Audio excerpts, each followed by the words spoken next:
Hello student, welcome back. उम्मीद करता हूँ यहाँ पे सब लोग ठीक हो गए।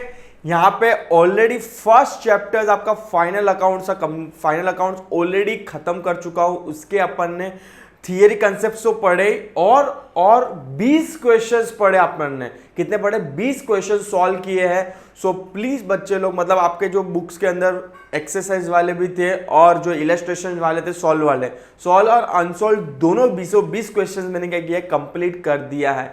जिन बच्चे ने वो 20 क्वेश्चंस नहीं देखे तो रिक्वेस्ट है, फर्स्ट ऑफ ऑल तो क्या कीजिए, मेरी प्लेलिस्ट है, प्लेलिस्ट में जाके आप क्या कर सकते हो, पहले वाले जो भी पहला चैप्टर से पूरा क्या कर सकते हो, रिवाइज कर सकते हो। उसके बाद ही दूसरे चैप्टर्स नथिंग बट आपका दिख रहा है account of not for profit concern. Short में बोलने जाओ, इसको शॉर्ट में क्या बोलते हैं, एनपीओ, मतलब नॉट प्रॉफिट ऑर्गेनाइजेशन भी बोलते हो। ठीक है, तो लास्ट वाले सेशन में और ये वाले चैप्टर्स में सर्टेन बेसिक कंसेप्ट और बेसिक डिफरेंस क्या है सर समझा दीजिए।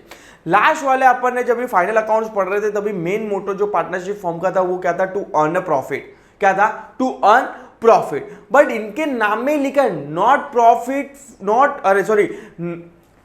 नॉट फॉर प्रॉफिट कंसर्न, मतलब इनका मेन मोटो प्रॉफिट कमाना नहीं है। तो सर इसका मेन मोटो क्या है? इनका मेन मोटो है सर्विस देना। अगर सपोज कि देखो कोई भी आज ऑर्गेनाइजेशन हो, दो ही ऑब्जेक्ट से लेके चलती है, या तो पहला ऑब्जेक्ट उसका प्रॉफिट कमाना है, या तो दूसरी ऑर्गेनाइजेशन का ऑब्जेक्ट हो सकता है कि उसको प्रॉफिट नहीं कमाना है, उसको सर्विस देना है। तो ये वाला जो सेकंड चैप्टर है आपका मेन फोकस करता है एनपीओ पे, नॉट प्रॉफिट ऑर्गेनाइजेशन पे। मतलब ये ऑर्गेनाइजेशन का मेन पर्पस है not to earn profit but to give service to the society. मतलब यहाँ पे सोसाइटी को क्या करना है, सर्विस देना है। यहाँ पे अनलाइक जहाँ पे जब भी ट्रेडिंग बिजनेस करते हैं तभी ट्रेडिंग अकाउंट बनता है, जैसे लास्ट सेशन में देखा था। मतलब लास्ट सेशन की बात करूँ, मतलब लास्ट चैप्टर्स के अंदर जहाँ पे अपन ट्रेडिंग अकाउंट भी बनाते थे, प्रॉफिट एंड लॉस भी अकाउंट भी बनाते थे और बैलेंस शीट भी बनाते थे। यहाँ पे ऐसा कुछ नहीं बनेगा। तो सर यहाँ पे बनेगा क्या? यहाँ पे दो ही जनरली दो ही अकाउंट्स बनते हैं। जो होगा आपका पहला अकाउंट होगा जो इनकम एंड एक्सपेंडिचर वाला बनेगा, और सेकंड जो बनेगा वो बैलेंस शीट बनेगा। बैलेंस शीट बनाने का मेन पर्पस यहाँ पे इसलिए कि भाई कंपनी, अगर मुझे एनपीओ की नेटवर्थ जाननी है, क्या जाननी है? अभी ये नेटवर्थ क्या होता है सर? अभी नेटवर्थ नथिंग बट, अगर मुझे इक्विटी और मैं रिजर्व को प्लस कर दूं, is nothing but is my net worth.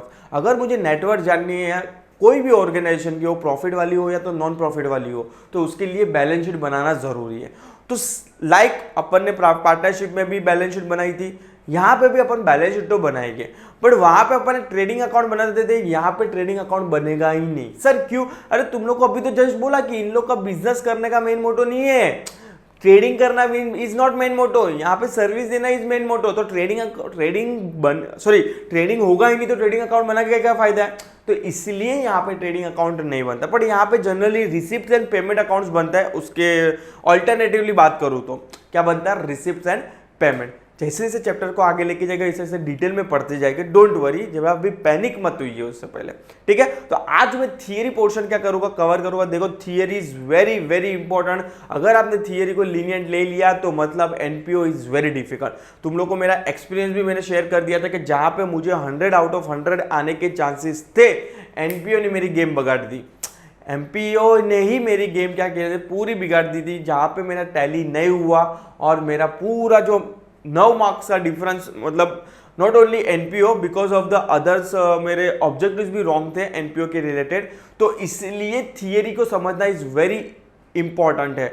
मतलब आप अगर डायरेक्ट क्वेश्चन सॉल्व करने गए तो मर गए, तो इसलिए डायरेक्ट क्वेश्चन सॉल्व नहीं करना है। इसके अंदर कोई भी प्रैक्टिकल क्वेश्चन हो, उसका पहले आपको क्या करना है, थियरी कंसेप्ट समझना है, उसका फॉर्मूला समझना है, उसकी डेबिट क्रेडिट एंट्री समझनी है। नॉट ओनली मैं अकाउंट्स की बात करूं, मैं मैथ्स के केस में भी बात कर रहा हूं कि मैथ्स बना कैसे, डायरेक्ट वो प्रैक्टिकल नहीं बनता है, उसको थियरी को क्या करता है, इंप्लीकेशन के बाद वो क्या करता है, प्रैक्टिकल बनता है। तो सेम लाइक अकाउंट्स की भी बात करो तो वो क्या होता है, पहले थियरी में समझाते हैं और उसको प्रैक्टिकल में क्या करते हैं, कन्वर्ट करते हैं। तो इसीलिए बेसिक समझना बहुत ज्यादा जरूरी है। तो प्लीज थियरी वाले पोर्शन कोई भी इग्नोर मत मारना। अगर आपने थियरी वाला पोर्शन इग्नोर मारे तो आपको प्रैक्टिकल में प्रॉब्लम आएगी 100% आएगी। ठीक है, चलो चालू करने से पहले जिन बच्चों ने अभी चैनल को सब्सक्राइब नहीं किया तो रिक्वेस्ट है फ्रेंड्स, पहले चैनल को सब्सक्राइब कर लीजिए और लाइक कर लीजिए और शेयर करना भूलना नहीं है। जितने भी आपके 12th स्टैंडर्ड में बच्चे लोग उसको प्लीज बच्चे लोग को बोल दीजिए कि क्या करिए, जितना हो सके स्प्रेड कीजिए मेरे चैनल को। अपना टारगेट है इस साल 1 लाख बच्चे तक पहुंचना है। देखो एवरी ईयर 12 से 15 लाख बच्चे लोग एग्जाम्स देते हैं, तो मेरा ऐसा कोई टारगेट नहीं कि सभी बच्चे तक मैं पहुंचूं, पर एटलीस्ट 1 लाख बच्चे तक तो पहुंचना ही चाहिए मेरी लिंक। तो प्लीज बच्चे लोग सबको मेरी लिंक क्या कर दीजिए, फॉरवर्ड कर दीजिए। उम्मीद करता हूं कि आप पहुंचा ही दोगे। यस, चलो let's start second chapters, accounts of not for profit concern. थोड़ा बेसिक समझ ही गए आप मैं क्या बोलना चाहता हूं ये चैप्टर्स के बारे में और चैप्टर कहना क्या चाहता है। Before starting second chapters introductions and meaning and everything, I am starting basic difference between जो होगा आपका कि प्रॉफिट ऑर्गेनाइजेशन और नॉट प्रॉफिट ऑर्गेनाइजेशन, कि क्या बेसिक डिफरेंस है जो ऑर्गेनाइजेशन प्रॉफिट कमाने के लिए बैठी है और जो ऑर्गेनाइजेशन विदाउट प्रॉफिट मतलब नॉट प्रॉफिट ऑर्गेनाइजेशन के फॉर्म में क्या है, रजिस्टर है। थोड़ा बेसिक कंसेप्ट है, बेसिक डिफरेंस है, समझ लेते हैं, बाद में वी विल फिगर आउट और start the introduction part and everything. चलो पहला ही है primary objectives. Of course profit organisation का प्राइमरी ऑब्जेक्टिव क्या होगा, to earn profit. The primary objective of such organisation is to earn profit. अब इसके नाम में लिखा है नॉट फॉर प्रॉफिट, मतलब इसका primary objective to earn profit नहीं होगा, टू सर्व पीपल। सर्व का मतलब है to give the service to the society. The primary objective of the organisation to provide services. Second point क्या लिखा है, preparation of trial balance. Trial balance के लिए क्या लिखा है, preparation of trial balance, prepares the trial balance, does not prepare the trial balance, receipts and payment account is prepaid. मतलब यहाँ पे आपको जैसे कि अपन ने लास्ट चैप्टर्स के अंदर देखा था, जहां पे अपन ट्रेडिंग अकाउंट बनाते थे, प्रॉफिट एंड लॉस अकाउंट बनाते थे और बैलेंस शीट बनाते थे, किसके बेस पे बनाते थे, ट्रायल बैलेंस के बेस पे बनाते थे। यहाँ पे अपन इनकम एंड एक्सपेंडिचर अकाउंट बनाएंगे, बैलेंस शीट बनाएंगे, वो किसके बेस पे बनाएंगे, रिसिप्ट्स एंड पेमेंट दिया होगा उसके बेस पे अपन क्या करेंगे, अकाउंट्स बनाएंगे। थर्ड पॉइंट बोलते हैं अकाउंटिंग स्टेटमेंट। कौन से अकाउंट्स बनते हैं, trading accounts, profit and loss accounts and balance sheet. अगर मैं यहाँ पे बात करूं, रिसिप्ट्स एंड पेमेंट ऑलरेडी बोल दिया है मैंने। Income and expenditure is like a profit and loss बोल सकते हो आप, it's like a profit and loss account. और बैलेंस शीट तो क्या है, कॉमन है। नेट रिजल्ट, नेट प्रॉफिट या तो नेट लॉस आता है, it's a net result. But यहाँ पे तो मैं तुम लोगों को बोला है कि यहाँ पे तो प्रॉफिट कमाने बैठे ही नहीं, तो प्रॉफिट वर्ड तो यूज ही नहीं कर सकते थे, इसलिए इन लोग ने ऑल्टरनेटिव वर्ड यूज किया है, नथिंग बट सरप्लस और डेफिसिट। सरप्लस का मतलब आप बोल सकते हो ऑल्टरनेटिवली प्रॉफिट, और डेफिसिट का मतलब बोल सकते हो लॉस। देखो यहाँ पे प्रॉफिट वर्ड और लॉस वर्ड यूज नहीं किया है, एवरी कंसेप्ट के सर्टन ऑल्टरनेटिव वर्ड भी दिया है। जहां पे अपन ट्रेडिंग अकाउंट बनाते थे, प्रॉफिट एंड लॉस अकाउंट बनाते थे, वहां पे आप net profit, net loss, gross profit, gross loss use कर सकते हो। बट यहाँ पे क्यों नहीं कर सकते, बिकॉज यहाँ पे प्रॉफिट एंड लॉस अकाउंट बन ही नहीं रहा है। यहाँ पे कौन सा अकाउंट बना रहा है, income and expenditure account. Getting my point और नॉट, ठीक है। तो इसलिए इन लोग ने वर्ड ऑल्टरनेटिवली यूज किया सरप्लस। सरप्लस का मतलब ही होता है प्रॉफिट, और डेफिसिट का मतलब क्या होता है, लॉस। ठीक है, चलो आगे बढ़े सर। आगे पॉइंट क्या लिखा है, फिफ्थ और लास्ट पॉइंट, ओनर्स फंड और capital fund. Owner fund including owners investment, that is capital plus reserve and surplus. Capital fund represented accumulated amounting of the surplus, subscription amount, donation amount and surplus as shown by the income and expenditure account. तो these are the basic difference between जो organisation पैसा कमाने बैठी है, मतलब profit कमाने बैठी है, और जो प्रॉफिट कमाने नहीं बैठी है। मतलब यहाँ पे मेरा एक मेन पर्पस ये डिफरेंस बिटवीन स्टार्ट करने का यही था कि यहाँ पे कौन से अकाउंट्स बनेंगे, यहाँ पे कौन से अकाउंट्स बनेंगे, बस यही मेरा क्या था, मेन फंडा था। और तुम लोग को मैंने बता दिया कि profit organisation is nothing but trading organisation, इसलिए यहाँ पे ट्रेडिंग अकाउंट बनता है। This are the not trading account, यहाँ पे सर्विस वाला ऑर्गेनाइजेशन है, तो यहाँ पे कोई ट्रेडिंग अकाउंट नहीं बनेगा। यहाँ पे रिसिप्ट एंड पेमेंट के बेस पे क्या करेंगे, अपन अकाउंट्स बनाएंगे। होपफुली समझ में आ रहा है। चलो let's start second chapters. Introduction के साथ क्या करता हूँ, शुरुआत करता हूँ। मेरे हिसाब से अकाउंट्स में भी थियरी इतना ही इंपॉर्टेंट है जितना प्रैक्टिकल क्वेश्चन है। जितना प्रैक्टिकल क्वेश्चन इंपॉर्टेंट है उतना ही इंपॉर्टेंट क्या है, मे बी मेरे हिसाब से बोलूँ तो और 10% आगे रहेगा थियरी, अगर आपने थियरी को पकड़ लिया, बेस बना लिया थियरी को, तो आपके लिए अकाउंट्स मक्खन हो जाएगा। यस, चलो लेट्स स्टार्ट इंट्रोडक्शंस। देखते हैं क्या लिखा है यहाँ पे। There are two type of organisation, trading organisation air, और उसको क्या बोल सकते हो, प्रॉफिट मेकिंग ऑर्गेनाइजेशन, और सेकंड लिखा है नॉन ट्रेडिंग ऑर्गेनाइजेशन, और उसको क्या बोल सकते हो, non profit organisation. Trading organisation main object is to earn profit. Of course नाम में लिखा है ट्रेडिंग ऑर्गेनाइजेशन, मतलब वो बिजनेस के अंदर पैसा कमाने के लिए बैठी है। They are engage in a trading activity that is buying and selling of the goods and services. Organization like a sole trading concern, partnership firm, cooperative society, public limited company, etc. are set up for the purpose of making a profit. मतलब इनका main motto ही क्या होता है, to earn profit. Final account which is consisting of the trading and profit and loss account and balance sheet are prepared. Base of final account is a trial balance. Final account का जो base है, अब तक अपन ने last session में 11th में अपन ने soul trading का पढ़ा, लास्ट मतलब 12th में फर्स्ट चैप्टर अपन आज जो पढ़ा अपन ने कंप्लीट किया, जो किसके बेस पे था, फाइनल अकाउंट पार्टनरशिप के। जैसे आप बीकॉम में आओगे वहां पे अपन आपको देखोगे जहां पे आपको फाइनल अकाउंट बनाना पड़े, वो कौन सा होगा, कंपनी का होगा। तो ये सब जो है sole trading concern, partnership firm, cooperative society का भी पढ़ेंगे इन फ्यूचर में, मतलब 13, 14, 15 में आप जब जाओगे तभी।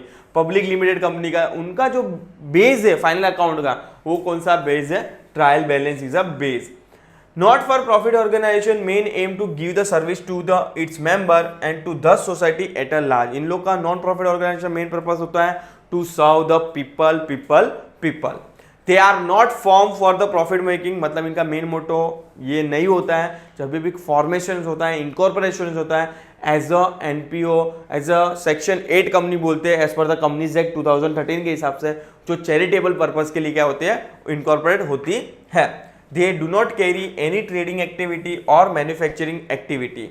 जैसे कि फॉर एग्जांपल अगर मैं बात करूं तो बहुत सारे ऐसे स्पोर्ट्स कल्चर है, चैरिटेबल हॉस्पिटल्स है, स्कूल्स है, जो कॉलेजेस है, यूनिवर्सिटीज है, वो लोग का मेन मोटो क्या होता है, टू सर्व द पीपल। ठीक है, देखो क्या लिखा है यहाँ पे, sports club, charitable hospital, school, colleges, universities, trade units, chamber of commerce, professional institution, trust, social welfare association, religious concerns, libraries, etc.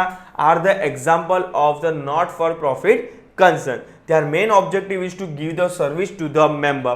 They maintain the books of accounts in a different way.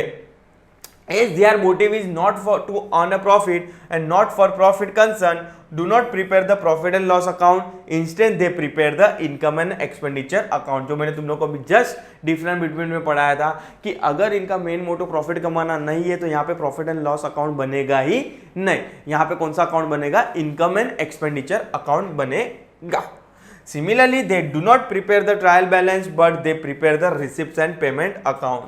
These organizations prepare the balance sheet to know the net worth of the concern on a particular date. Of course, यहाँ पे balance sheet बनेगी जैसे सब में बनती है।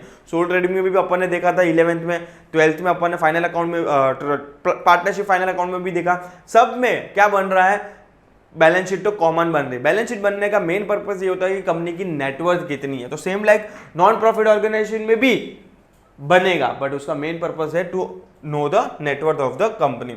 Final account of not for profit concern consisting of the income and expenditure account and balance sheet. यहाँ पे फाइनल अकाउंट मतलब यहाँ पे बोलेगी तो प्रिपेयर द फाइनल अकाउंट, तो यहाँ पे दो ही अकाउंट बनते हैं जनरली, जो होगा आपका इनकम एंड एक्सपेंडिचर अकाउंट और सेकंड बनेगा बैलेंस शीट। मतलब यहाँ पे ट्रेडिंग अकाउंट नहीं बन रहा है। ठीक है, चलो आगे बढ़े सर। होपफुली समझ में आ रहा है। इफ यू स्टिल डाउट, बिंदास कमेंट सेक्शन में कमेंट फेंक दो कि सर मुझे ये समझ में नहीं आ रहा है। कमेंट्स आ नहीं रहे तो मतलब ये उम्मीद कर रहा हूँ कि आपको सब समझ में आ रहा है। यस, चलो अभी भी बोल रहा हूँ, 12th स्टार्ट हो चुका है, ऑलमोस्ट जून चला गया है, जुलाई स्टार्ट हो चुकी है। आपके हाथ में 8 महीना ही है काउंट करने को, देखो जुलाई, अगस्त, सितंबर, अक्टूबर, नवंबर, दिसंबर, जनवरी एंड फरवरी, तो 8 से 9, 8 ही दिख रहा है मुझे, 8 से 9 महीने ही है कि जहाँ पे आपको मेहनत करनी है। अगर आपने टारगेट लेके चल रहे हो कि मुझे सर 90% स्कोर करना है या तो फिर 95% स्कोर करना है, तो उनके लिए आज से स्टडी करना बहुत ज़्यादा इंपॉर्टेंट है। अगर आज से स्टडी नहीं कर रहे तो इट्स डिफिकल्ट होता जाएगा। 95 से 90 से 90, मतलब जितना महीना डिले कर रहे होगे उतना 5-5, 7-7 परसेंटेज का क्या होगा, डिक्रीज होते जाएगा। मतलब ये नहीं बोलो कि end of the day zero हो जाएगा, जीरो तो कभी भी नहीं होगा, पास तो हो ही जाओगे अगर मेरे जितना करवा रहा हूँ और इंपॉर्टेंट क्वेश्चन दूंगा एग्जाम टाइम पे, जब भी आपकी फरवरी आएगी तभी इंपॉर्टेंट क्वेश्चन दूंगा, पास तो हो जाओगे। बट अपने को यहाँ पे पास नहीं होना, यहाँ पे अपना मेन मोटो जो है टू स्कोर गुड मार्क। देखो इन फ्यूचर में अगर आप जॉब लेने जाओगे तभी जो आपका सीवी बनता है ना, सीवी बॉस रिज्यूम बोलते हो आप, उसके अंदर 12 का परसेंटेज लिखा जाता है। मतलब 10th का रिजल्ट, 10th का मार्क्स सॉरी, 12th का मार्क्स मतलब 12 का परसेंटेज, बीकॉम या तो कुछ अपने प्रोफेशनल कोर्स किया रहेगा उसका, कि कौन से ईयर में आपने पास आउट किया। तो मतलब 12th का परसेंटेज इज वेरी इंपॉर्टेंट। मतलब आप देखोगे कल उठ के आप जॉब लेने जाओगे तो इंटरव्यू में पूछते हैं उन लोग कोई कि 12th में कितना परसेंटेज है। उन लोग को 11th से कोई कंसर्न नहीं है कि 11th में आपने 90 स्कोर किया कि 95 स्कोर किया। दे कंसर्न ऑन 12th, क्योंकि वो बोर्ड एग्जाम है, क्योंकि वो पूरे स्टेट लेवल पे एग्जाम है। दैट्स वाई दे आस्क कि भाई कितना परसेंटेज आया। तो इसलिए तुम लोग को बोल रहा हूँ, रिक्वेस्ट कर रहा हूँ कि प्लीज, मेरे ऐसा लग रहा है कि मैं मेरे लिए एग्जाम दे रहा हूँ, पर नहीं, मैं ऐसा नहीं कर रहा हूँ। मेरे बच्चे लोग हैं, मतलब वो लोग एग्जाम दे रहे हैं, मतलब मेरी एग्जाम्स हैं। मैं हमेशा वही फील करवाता हूँ अपने आप को। तो प्लीज़ बच्चे लोग, आपको बहुत मेहनत करनी है, और एटलीस्ट इतना भी मेहनत नहीं करनी है अभी से एटलीस्ट जो मैं पढ़ा रहा हूँ उतना रिवाइज करो। और कोई क्लासेस में या तो जा रहे हो या तो कॉलेज में जा रहे हो, उतना पढ़ा रहे उतना तो पढ़ लो, वो दिन पे उसका चैप्टर क्लोज कर दो, ठीक है। ये सिलसिला रखो एटलीस्ट दिवाली तक, जितना पढ़ा रहे मुझे उतना पढ़ना है।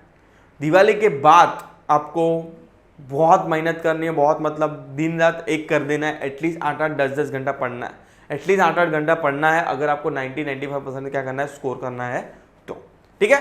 चलो next, meaning of the not for profit concern देखते हैं अभी क्या लिखा है इसके अंदर। Not for profit concern are this concern which are not stated to earn profit but to give the qualitative service to its member and society at a minimum charges. अपन देखते हैं कि बहुत सारी लाइब्रेरीज ऐसी होती है जो चैरिटेबल पर्पस के लिए ओपन होती है, मतलब नॉट प्रॉफिट कमाने के लिए नहीं बने। वहां पे अपन देखते हैं कि आपको मंथली 100 रुपए चार्ज करेगा, या तो 80 रुपए चार्ज करेगा, या तो 50 रुपीज चार्ज करेगा, क्योंकि उनका मेन मोटो क्या है, क्वालिटी सर्विस देना, प्रॉफिट कमाना नहीं है। Yes, next, their main object is to provide the social services and to promote the art, culture, sports, education, etc. The nature of these concern are the different from the profit organization. Not for profit concern collect income through a subscription, admission fees, donation. मतलब इनको पैसा कहाँ से आएगा, बहुत सारे, जैसे कि सब्सक्रिप्शन अमाउंट, सपोज कि फॉर एग्जांपल आपको मेंबर बनना है, वो एसोसिएशन या तो ऑर्गेनाइजेशन का, आपको मेंबरशिप फीस भरनी पड़ती है, सब्सक्रिप्शन फीस भरनी पड़ती है, या तो एडमिशन फीस भी बोल सकते हो आप। बाद में देखते हैं कि बहुत सारे पॉलिटिक्स हो गए या तो बहुत सारी कंपनियां हो गई, वो क्या करती है, डोनेशन देती है, तो वो उनके लिए क्या है, एक इनकम है। तो डोनेशन के फॉर्म में भी इनको क्या होती है, पैसा मिलते रहता है। गिवन बाय द मेंबर्स और नॉट और non members and grants, subsidies और concession receive from the government. बहुत सारी स्टेट में गवर्नमेंट भी क्या करती है, हेल्प आउट करती है ऐसे सब एनजीओस को। एनजीओस मतलब नॉट प्रॉफिट ऑर्गेनाइजेशन को क्या करती है, हेल्प आउट करती है। Next, features of not for profit concern देखते हैं। तो primary objective of the such concern is to provide a service to its member and not to earn profit. अपन को मालूम ही है, मतलब एक ही लाइन वापस इन लोगों ने क्या किया, रिपीट किया है। नेक्स्ट देखते हैं, नेक्स्ट पॉइंट क्या लिखा है, next features, this concern are form for the promotion of the art, culture, education, sport, charitable, health etcetera. Third point, the member of this concern cannot got the dividend, it is a prohibited। और sir ये अभी क्या बोल दिया, sir ये highlight करके रखो, objectives में आ सकता है। मतलब अगर सपोज कि आप ये ऑर्गेनाइजेशन के मेंबर बन रहे हो तो आपको यहाँ पे कोई डिविडेंड नहीं मिलेगा, अनलाइक कंपनी में अगर आप सपोज कि रिलायंस कंपनी में आप इन्वेस्ट कर रहे हो तो वहां पे आपको क्या मिलेगा, प्रॉफिट के फॉर्म में डिविडेंड मिलेगा। बट अगर आप यहाँ पे इन्वेस्ट कर रहे हो तो यहाँ पे कोई डिविडेंड मिलेगा नहीं, क्योंकि यहाँ पे प्रॉफिट कमाने थोड़ी बैठे, प्रॉफिट कमाने नहीं बैठे, तो डिविडेंड कहां से देगी, अपने जेब से थोड़ी देगी ऑर्गेनाइजेशन, एनजीओ अपनी जेब से थोड़ी देगी डिविडेंड, समझ में आया। इसलिए क्लियरली क्या किया है, प्रोहिबिटेड मतलब कंप्लीटली रेस्ट्रिक्टेड किया गया है कि उनको मेंबर को कोई डिविडेंड मिलेगा नहीं बॉस। ठीक है। Next, the management of the such concern is done by the elected representative of the member, it is govern by the elected member. Of course इसको ये ऑर्गेनाइजेशन चलाते कौन है, अपने ही मेंबर में से एक पर्सन को क्या करते हैं, वोटिंग के बेस पे क्या करते हैं, वोट करते हैं। जिसको ज़्यादा वोटिंग मिला वो क्या बन जाएगा, पूरा ऑर्गेनाइजेशन या तो रिप्रेजेंटेटिव बन जाएगा। रिप्रेजेंटेटिव मतलब कल उठ के सपोज कि फॉर एग्जांपल कहाँ पे इनविटेशन आया कि आपके एनजीओ को बुलाया है, तो आपके बिहाफ में, एनजीओ के बिहाफ में कोई पर्सन जाना चाहिए, तो लाइक ए चेयरमैन बोल सकते हो आप, उनको अपॉइंट करते हैं अपने ही मेंबर में से। This concerns prepare the receipts and payment account, income and expenditure account and balance sheet, ये तो अपने को मालूम है।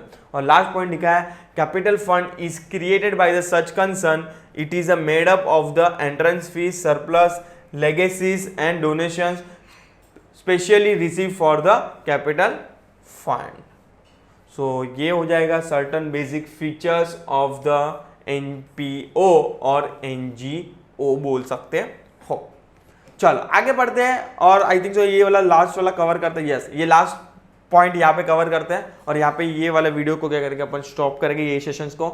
नेक्स्ट सेशन में अपन और आगे जाएंगे, जहाँ पे अपन रिसिप्ट्स और पेमेंट्स के बारे में करेंगे, डिस्कस करेंगे। ठीक है, चलो लास्ट पढ़ लेते हैं, need for maintaining the books of account and preparation of the final account. क्यों जरूरी है, ये तो अपन ने जस्ट अपन समझे तो सही कि books of accounts banana main purpose इसलिए है कि भाई मालूम तो गिरेगी इनकम और एक्सपेंडिचर कितना होता है, और बैलेंस शीट बनाने का मेन पर्पस तो ये होता है कि भाई कंपनी का नेटवर्क कितना है, तो वही मेन पर्पस है, वही नीड है।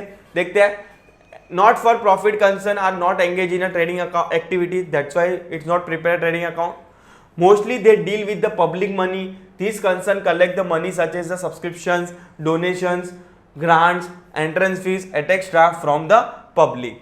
These concern are answerable to the society for such money collected and spent. Hence prepare the books of account are to be maintained. यहाँ पे इसलिए बोला है, देखो बुक्स ऑफ अकाउंट बनाने का मेन पर्पज, ये लोग ने क्या बोला कि मेन पर्पज इसलिए कि भाई ऑफकोर्स जो मेजोरिटी जो फंड आता है वो पब्लिक से आता है। अगर पब्लिक को हिसाब किताब नहीं दोगे तो क्वेश्चन आ जाएगा अपने ही एनजीओ पे कि भाई ये एनजीओ पैसा खा रही है कि क्या कर रही है, समझ में आ रहा है कि नहीं, इसलिए बुक्स ऑफ अकाउंट बनाना मैंडेटरी है। Following are the reason for maintaining the books of account by the NPO concern. 6 इन लोग ने क्या किया है, 6 पॉइंट एक्सप्लेन किया है कि बुक्स ऑफ अकाउंट क्यों बनाते हैं इन लोग। पहला है to maintain a proper control over the monetary transaction, of course बहुत ज्यादा जरूरी है। ये एनजीओ की नॉन एनजीओ, मतलब प्रॉफिट ऑर्गेनाइजेशन हो कि नॉन प्रॉफिट ऑर्गेनाइजेशन हो, बुक्स ऑफ अकाउंट बनाने का मेन पर्पस यही होता है फर्स्ट कि उनको फाइनेंशियल कंट्रोल करना है। मालूम गिरा कि वेस्ट ऑफ मनी तो नहीं हो रहा है ना, अगर आपके पास पैसे का कंट्रोल नहीं है, मतलब आप जब भी मान चाहे तभी अपनी मर्जी से फंड यूज कर रहे हो तो वो वेस्टेज ऑफ मनी है, तो आपको उसको कंट्रोल करना पड़ेगा। To know the source of income and heads of expenditure, of course आपको फाइंड आउट करना है कि भाई इनकम कौन सी है, एक्सपेंडिचर कौन सी है, उसके लिए मुझे बैलेंस शीट या तो इनकम एंड एक्सपेंडिचर अकाउंट बनाना ही पड़ेगा, अदरवाइज मुझे मालूम कितना कैसे गिरेगा कि भाई मेरी इनकम कितनी हुई, एक्सपेंडिचर कितना हुआ। To comply with the provisions of the law applicable to them, example, not for profit concern register as a charitable trust under the Mumbai Police Trust Act or cooperative society register under the Cooperative Society Act has to comply with the provision of this act regarding the budget, audit of accounts and register to be maintained. Of course every state के अंदर registration करना, अभी तो मैं बोलूँ अगर आपको as a company भी रजिस्टर करनी है तो मैं तुम लोगों को बोला कि सेक्शन 8 कंपनी होती है कंपनीज एक्ट के अंदर, जहाँ पे सेक्शन 8 के जो भी रूल्स एंड रेगुलेशन से एक्ट बोलता है वो सब क्या करना है, आपको फॉलो करना है। और अगर आपको कंपनी नहीं फॉर्मेशन करनी है बट आपको एज अ ट्रस्ट ओपन करना है या तो कोऑपरेटिव सोसाइटी ऑपरेट करनी है as a nature of company बात कर रहा हूँ, नो आपको जो भी स्टेट में आप क्या कर रहे हो, ऑपरेट कर रहे हो, वो स्टेट के क्या करना है, आपको रजिस्ट्रेशन लेने, परमिशंस लेनी है। To know the surplus and deficit of the concern during the particular period, of course कि भाई ऑर्गेनाइजेशन के अंदर, नॉट प्रॉफिट ऑर्गेनाइजेशन का कितना आपका इनकम हो रही है, कितनी एक्सपेंड हो रही है, कितना सरप्लस हो रहा है, कितना डेफिसिट हो रहा है, ये सब जानने के लिए अपन क्या कराते हैं, बुक्स ऑफ अकाउंट बनाते हैं। Next point, 5th point, to know the net worth of the concern as on particular date, ये तो तुम लोग को मालूम ही। और last, to avoid the malpractice and misappropriation of the cash and asset. मैं तुम लोग को यही बोला कि ये पॉइंट इससे रिलेट कर रहा है कि भाई कंपनी के अंदर जेन्युइनली कोई फ्रॉड तो नहीं हो रहा है ना, जेन्युइनली पैसे की क्या हो रही है, हेराफेरी हो रही है ना, इसलिए क्या करते हैं अपन बुक्स ऑफ अकाउंट्स बनाते हैं। नीड का मतलब होता है क्यों जरूरी है, ठीक है। सो ये वाले सेशन को यहाँ पे स्टॉप करता हूँ। उम्मीद करता हूँ तुम लोग को यहाँ पे समझ में आया रहेगा। If you any still doubt, बिंदास कमेंट सेक्शन में कमेंट डाल दो कि सर मुझे ये समझ में नहीं आया। जो भी आपके डाउट डिफिकल्टी है सॉल्व किया जाएगा बॉस, ठीक है। तो नेक्स्ट वाले सेशन के अंदर अपन कंटिन्यू करेंगे जो होगा meaning of receipts and payments, और सर्टन टेबल्स अपन क्या करेंगे, देखेंगे कि भाई टेबल्स होते कैसे हैं, मतलब एक जो प्रैक्टिकल का एक स्टेप्स अहेड है वो अपन क्या करेंगे, स्टार्ट करेंगे नेक्स्ट सेशंस के लिए। तो मिलते हैं जल्दी। टिल टाइम प्लीज चैनल के लिए अपडेट रहिए। Thank you so much.